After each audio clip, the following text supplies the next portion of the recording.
Yes, it's Massive and Crew back once again with another video, and today I'm going to be pulling out my Atari ST, giving it a little clean up, giving it a test, see if it works. Hope you enjoy the video. Hope you guys are enjoying all the tech videos.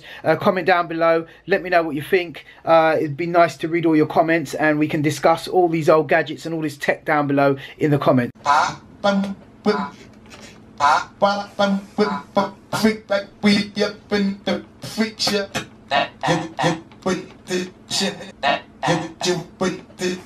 Make you feel but blame your toes.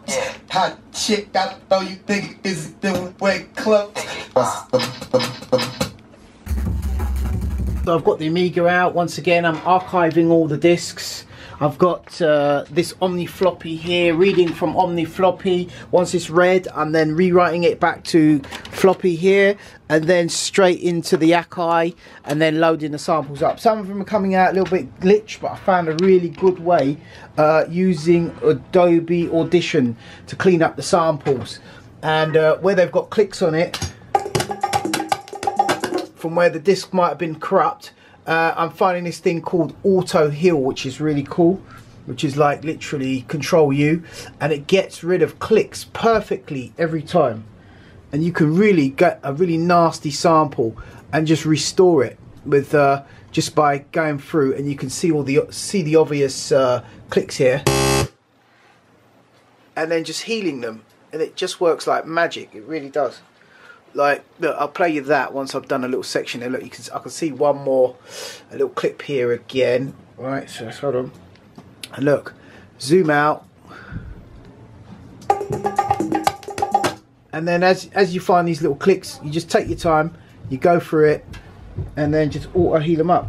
Works a treat. I've also got this gadget here, which is a Atari ST RGB to SCART cable, 2 meters, which allows me to basically connect the monitor port on the old Atari ST to a SCART connector, and then what I'm going to do is connect the SCART connector to an HDMI upscaler and see if I can get HDMI on one of these monitors here. So I'll see if I can connect the Atari ST up to one of those, and then next on with the MIDI.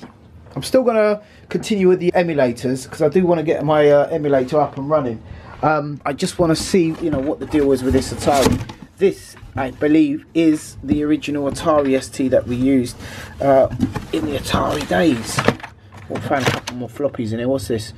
Step Up Stretch Dirty Harry samples. Oh, cool. Alright, and then we've got this other thing here. I don't know what that is. Some real old time discs in here. Remix time.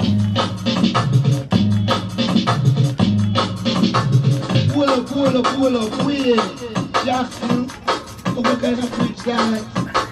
When you then I did, for here comes the original copy of the Sun Star, the Saiwan Doctor.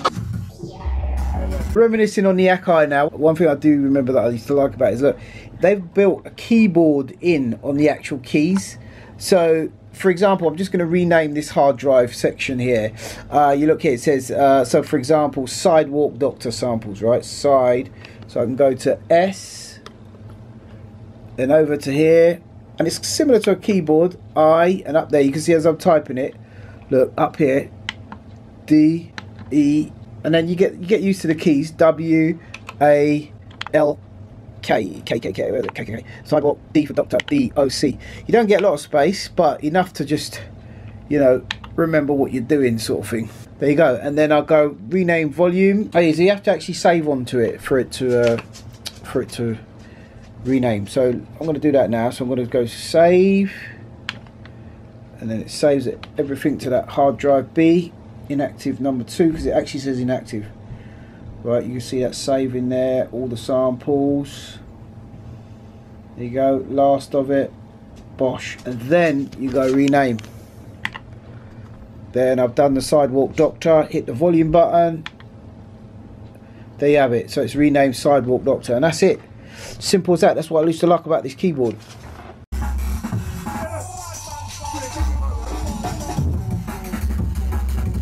Got a little bit of a crack on it. for a little bit of a dodgy case there, but I'm sure it'll be alright, and time to plug it in.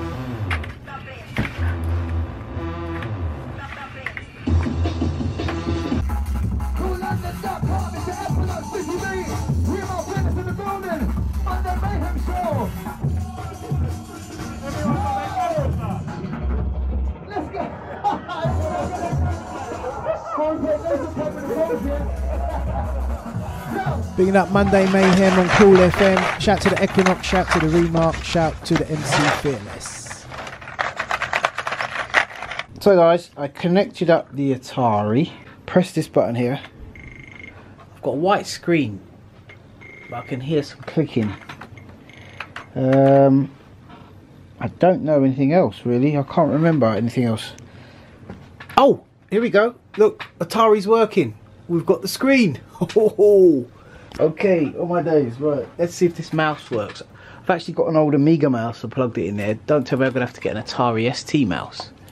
Because surely these things here...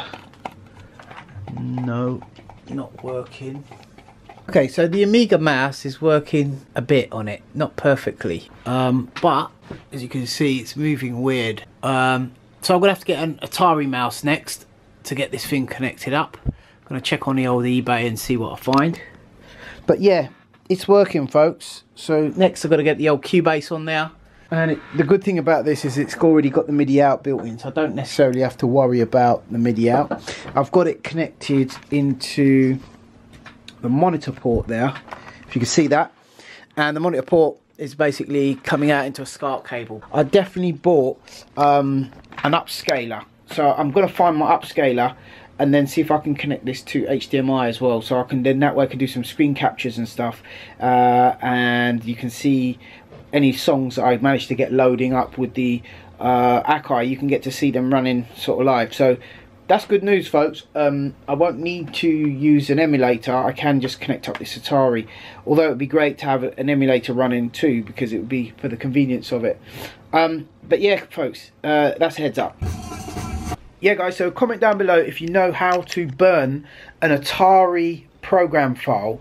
I'm assuming it's with OmniFlop, but has anyone actually taken an Atari disk image of a program and then written it to floppy and then was able to boot that up in their actual Atari? I'm assuming you can do that with OmniFlop, but comment down below and let me know if any one of you guys have actually done that, because it'd be really interesting to find out. So this is one of the power cables from my old studio. I think I'm now going to use this as like an auxiliary power connector into one of my plug sockets. Every studio should have a little auxiliary, so in case you need to plug anything in. I don't need to tell you guys that though, but yeah, but this is just my cool little thing. And this plug is probably older than some of you guys and still going strong. No breaking of wires, no burn marks, no nothing. It's all good. So that's it for today, guys. I hope you liked the video. Don't forget, if you want to win a t-shirt, please comment down below and I will draw out a lucky winner in a forthcoming video. As I said, I'm going to try and do random t-shirt winners in almost every video now, providing the video doesn't drag on too long.